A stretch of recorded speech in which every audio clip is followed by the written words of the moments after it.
Exemption under the Industrial Employment Act, 1946 by the Government of Karnataka. The purpose of the Industrial Employment Act, 1946 is to define the working conditions.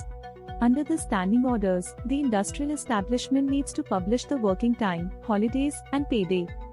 They also need to publish wage rates, which specifies the rates of wages payable to all classes of workmen and for all classes of work. The Act also governs topics such as shift working, attendance and late coming, leave, casual leave, payment of wages, disciplinary action for misconduct, complaints, etc. The Act itself is applicable to any industrial establishments employing 100 or more workers.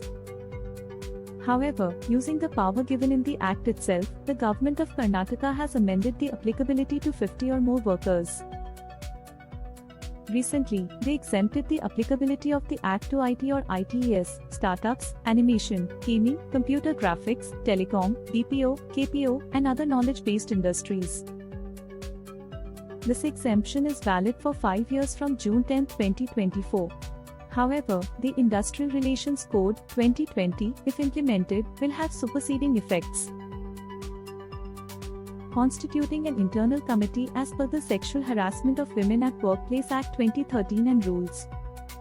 Constituting a grievance redressal committee consisting of an equal number of persons representing employer and employees to address any complaint or grievances of any of the employee. Report disciplinary actions like suspension, discharge, termination, demotion, dismissal, etc. of its employees to the jurisdictional Deputy Labour Commissioner and Commissioner of Labour in Karnataka. Submit information on service conditions of employees on a prompt basis within the timeline fixed as and when requested by authorities.